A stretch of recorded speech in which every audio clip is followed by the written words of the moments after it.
समांतर श्रेणी पढ़ेंगे। समांतर श्रेणी से क्या होता है कि जैसे देखिए समान अंतर सीखेंगे। इस चैप्टर में सिर्फ क्या सीखेंगे कि कितना कितना का अंतर होता है और उसके बाद अंतर होते हैं तो कौन सा पद क्या होता है और कैसे निकाला जाता है। बस यही चीज, बहुत आसान चैप्टर देखिए। यहाँ पर आप समांतर श्रेणी का मतलब देखिए, यहाँ पर समांतर क्या है आपका, समांतर है ना यहाँ पर। तो जैसे यहाँ पर अगर बात करते हैं, यहाँ से लेते हैं समान, यानी यहाँ पर हो जाएगा समान। समान का मतलब क्या हो गया, यहाँ से अगर बात करते हैं तो बराबर, क्या हो जाएगा यहाँ पर, बराबर। अब यहाँ पर देखिए बात करते हैं, यहाँ पर समान बराबर हो गया और अंतर इसमें है, क्या है आपका, अंतर है, यानी अंतर समझ रहे ना, डिफरेंट हम लोग बोलते हैं। तो अब देखिए यहाँ पर करे कि समान हो गया यानी बराबर। अब बात करते हैं अंतर हो गया यानी डिफरेंट हो गया। जैसे ये हो गया इक्वल हो गया, ये हो गया आपका डिफरेंट हो गया। तो समान अंतर वाला अगर किसी भी प्रश्न में या कहीं पे भी आपको अंक दिया होगा, उसमें समान अंतर दिख रहा है, तो उसी समान अंतर को क्या कहा जाता है, समानांतर श्रेणी कहा जाता है। अब बात करते हैं यहाँ पर अर्थमेटिक प्रोग्रेशन, इसको बोलते हैं इंग्लिश में। तो समांतर श्रेणी किसे कहेंगे, तो किसी भी संख्या में अगर हम देखते हैं समान अंतर, उसे क्या कहेंगे हम लोग, समानांतर श्रेणी कहेंगे। यानी समानांतर तब कहे जाते हैं जब किसी संख्या में क्या रहेगा, अंतर दिखेगा। अब कैसे अंतर दिखेगा, देखिए एग्जाम्पल्स यहाँ पर देते हैं। जैसे यहाँ पर देखिए, अब कैसे आपको दिखेगा, यहाँ पर देखिए, जैसे अगर मान लेते हैं हम 2 लिखते हैं, 2 4 6 8, यहाँ पर हमने लिखते हैं, ठीक है। 10 12 जो भी लिखना, डॉट डॉट डॉट डॉट यहाँ पर हमने लिखा, ठीक है। अच्छा, इसमें 2 का पहाड़ा पढ़ लिया हमने, 2 का पहाड़ा पढ़ लिए, 2 4 6 8 ऐसे 10 12 14 आएगा ना, ऐसे तक आएगा वहां पूरा था। और इसके पूरा संख्या एन मान लीजिए कि हमने पूरा संख्या और भी इसमें है। अच्छा, इसका अंतर बताइए तो कितना क्या है, 2 का समय अंतर है ना, यानी इसी अंक को तो ही समानांतर से नहीं कहेंगे ना। तो सब में इसमें अंतर है कि नहीं है, 1 का भी अंतर हो सकता है, 2 का भी अंतर हो सकता है, 3 के 4 का भी अंतर हो सकता है। जैसे हम 3 के पहाड़ा लेते हैं, 3 6 9 12 15 और भी डॉट डॉट डॉट एन, और भी यहाँ पर लेते हैं। अरे समझ में, पूरा एन तक, पूरा कहाँ तक लेंगे हम लोग, एन तक। तो अब बताइए यहाँ पर कि 3 6 9 12 15 और भी तो होगा वहां पर एन तक, यानी एन माने एनवा, पूरा एन तक होगा, डॉट डॉट डॉट एन।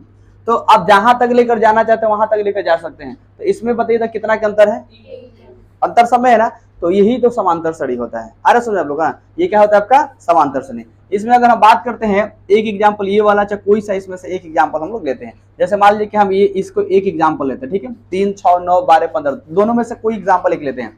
अच्छा, 3 हो गया, यहाँ पर 6 हो गया, 9 हो गया, 12 हो गया, 15 हो गया, डैश डैश एन, मान लीजिए एन पूरा एन तक, और भी है 18 फिर और 21, ऐसे ऐसे करके बहुत सारे हैं। इसमें हम क्या क्या चीज होता है ये सीखेंगे। देखिए ये जो होता है इसको प्रथम पद बोलते हैं। क्या बोलते हैं हम लोग, प्रथम पद। ये माइंड में बैठा लीजिएगा, कौन सा पद होता है ये, प्रथम पद। अच्छा, कहाँ है, बीच में है कि पहले है, पहले तो प्रथम पद ही बोलेंगे इसे। अच्छा, इसे ए से सूचित करते हैं, क्या सूचित करते हैं, ए से, ठीक है। अब चलिए इसे बोलेंगे जब सेकंड वाले है तो कौन सा पद बोलेंगे बताइए तो, इसे दूसरा पद बोलेंगे। कौन सा पद बोलेंगे, इसे दूसरा पद बोलेंगे। अच्छा, पहला पद है, इसके बगल में कौन सा पद है, बीच में और बाद में तो नहीं ना है, सेकंड में दिखाई दे रहा है कि दूसरा पद है, इसे हम बोलेंगे सार्व अंतर। क्या बोलते हैं इसे, सार्व अंतर बोल देंगे। कौन सा अंतर बोलेंगे हम लोग, सार्व अंतर। या हम इसे लिख सकते हैं डी में, क्या लिख सकते हैं हम लोग, डी में। तो देखिए डी होता है, तो डी का सूत्र होता है, यहीं पर आपको बताते हैं। देखिए डी बराबर एक सूत्र होता है। तो डी बराबर सूत्र क्या होता है, देखिए दूसरा पद, क्या हम लोग लिखेंगे, दूसरा पद और माइनस पहला पद। दूसरा पद और माइनस क्या हो जाएगा, पहला पद। थोड़ा सा देख लीजिए यहाँ पर, इसमें से इसको घटा देंगे तो निकल जाएगा डी। नहीं आ रहा समझ में, दूसरा पद में से क्या करेंगे, पहला पद को घटा देंगे तो क्या निकल जाएगा मेरा, डी। डाउट है किसी को। अब लास्ट वाला जो होता है एन होता है, यहाँ पर लास्ट वाला पूछ रहे हो क्या होता है, एन होता है। जैसे इस क्वेश्चन में अगर पूछ ले यहाँ पर कि 3 6 9 12 15 इत्यादि और भी देगा, यहाँ पर अगर दे दे कि 10वां 8वां पद निकालिए, 12वां पद निकालिए, जैसे 8वां पद यहाँ पर दे दिए कि 8वां पद निकालिए, 8वां पद निकालिए, तो 8वां पद देगा तो लास्ट वाला क्या होगा बताइए तो, लास्ट वाला एन हो जाएगा। क्या हो जाएगा आपका, एन हो जाएगा। अरे समझ में ना, तो एन इसमें क्या हो गया, 8 हो गया।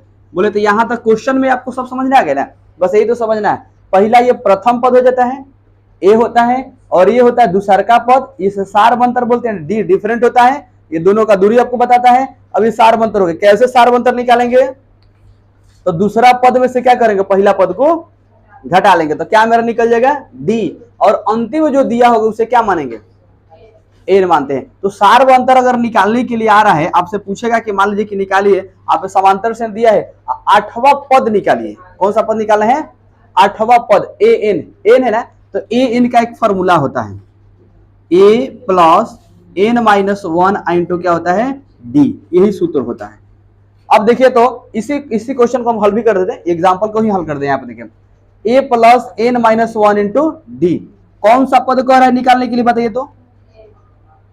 इसमें से आठवां पद करे। अच्छा आठवां पद खाली कहेगा, 10वां पद कहेगा, 12वां पद कहेगा, या 200 1 लाख पदवा कहेगा, जितना पद होगा उतना निकाल सकते हैं। तो एन हो गया, कौन सा पद करे एन में 10, 8 करे ना, 8वां पद है, कौन सा इसमें 8वां। अच्छा ए का वैल्यू कितना है? ए का 3 है, प्रथम पद है ना आपका, तो ए यहाँ पर 3 हो गया। अच्छा एन जो है कौन सा पद कर रहा है? 8। अगर यहाँ पर कहता है कि 50वां पद निकाले तो एन का वैल्यू क्या लिखते हैं यहाँ पर? 50 लिखते हैं। यहाँ पर 8 हो गया और माइनस 1 है तो 1 देंगे। और डी जब करें निकालने के लिए तो डी का सूत्र होता है दूसरा पद और माइनस पहला पद। तो दूसरा पद है ना 6 है, दूसरा पद क्या है 6, और पहला पद क्या है 3। 6 में से 3 घटेगा तो कितना हो जाएगा? ये हो जाएगा 3, यानी डी हो गया। क्या हो गया आपका? डी हो गया। तो यहाँ पर क्या रख देंगे? 3 रख देंगे। अब देखिए यहाँ पर 3 अब प्लस इसमें से घटा लेंगे तो कितना हो जाएगा बताइए तो? 7 हो जाएगा। और 7 में 3 से गुना कर देंगे ना, गुना में है ये, तो 7 3 या 21 3 कितना हो जाएगा यहाँ पर? 24। यानी ए एन का जो वैल्यू आया कितना आ गया? ये 24। और ये कौन सा पद है? 8वां पद है। कौन सा पद है? 8वां। अच्छा 3 के पहरा 8 वें पढ़िए तो कितना आ रहा है? 24 आ रहा है कि नहीं रहे? 8 3 24, 8वां पद 24 होगा। अच्छा 3 के पहरा 8 वें पढ़ते तो 24 आता कि नहीं आता? देखिए यहाँ पर भी सूत्र से आ गया है। अगर 10वां पद आता तो कितना आता? 10 3 30, 30 आता। आप निकाल कर देखिएगा तो 30 आ जाएगा। अगर 12वां पद करेगा तो कितना आ जाएगा? अब इसको निकाल के दिखाइए तो 12वां पद कितना इसका होगा, जल्दी से निकालिए तो। अच्छा ऐसे क्वेश्चन आएगा तो बनेगा नहीं है, सेम चीज वही है। यहाँ पे देखिए, देखिए यदि समांतर श्रेणी का प्रथम पद कितना है? 9 है, और सारबंतर कितना है? 5 है, और अंतिम पद कितना है? 209 है। सबसे आसान क्या होता है तरीका? देखिए यहाँ पर हम क्या करेंगे, समांतर श्रेणी का प्रथम पद, यानी प्रथम पद का मतलब क्या लिखते हैं हम लोग? ए। प्रथम पद क्या हो जाएगा? ए। तो हम लोग यहाँ पर लिखेंगे ए बराबर कितना है? प्रथम पद 9 है। तो यहाँ पर हम क्या लिख देंगे? 9 लिख दिए। अब इसमें कह रहा है कि जो सारबंतर है वो कितना है? 5 है। तो सारबंतर किसे सूचित करते हैं? डी बराबर, डी होता है ना, तो डी बराबर कितना हो जाएगा? 5 हो जाएगा। अच्छा इसमें निकालने की कोई जरूरत नहीं है, दिया हुआ है। तो लिखिए प्रथम पद बराबर 9, और फिर क्या लिखेंगे यहाँ पर? सारबंतर बराबर 5, और करे कि अंतिम पद दिया है, यानी एन दिया है, जो टी एन हम लोग पढ़ते हैं चाहे एन पढ़ते, कितना दिया है आपका? 209 दिया है, एन दिया है। तो कह रहे कि समांतर श्रेणी बराबर क्या होगा? समांतर श्रेणी एन बराबर क्या आपको पूछ रहा है? एन बराबर वाट। ये ना पूछा कि एन बराबर वाट निकालिए। हमारा फार्मूला होता है टी एन बराबर, यहाँ फार्मूला होता है टी एन बराबर, यानी वही एन बराबर टी एन बराबर फार्मूला होता है। क्या फार्मूला होता है? हम जानते हैं ए प्लस एन माइनस 1 इंटू क्या होता है? डी। यही तो फार्मूला होता है, ये ना होता है। एनवा पद निकाल सकते हैं इसमें। देखिए अब क्या करेंगे हम लोग, यहाँ पर टी एन यहाँ पर जो दिया है टी एन, तो टी एन की जगह क्या लिखेंगे बताइए? तो इसका वैल्यू दिया है 209 दिया है, तो यहाँ पर लिख देंगे 209। इक्वल है तो इक्वल लगा देंगे यहाँ पर, ठीक है। अब देखिए यहाँ पर ए है, ए का वैल्यू है लिखा है ना, ए का वैल्यू कितना है? 9 हो गया। अब प्लस एन माइनस 1, एन का वैल्यू तो नहीं ना दिया, एन तो निकालना ही है, तो एन माइनस 1 को जैसे के तैसे छोड़ देंगे क्योंकि एन तो निकालना ही है। अच्छा डी का वैल्यू कितना दिया है? सारबंतर हो गया 5। अच्छा इसको हल करेंगे तो लिखेंगे 209 बराबर, ये 9 का 9 रहेगा, आइए प्लस इसमें ये गुना हो जाएगा 5 में एन से गुना करेंगे तो कितना हो जाएगा?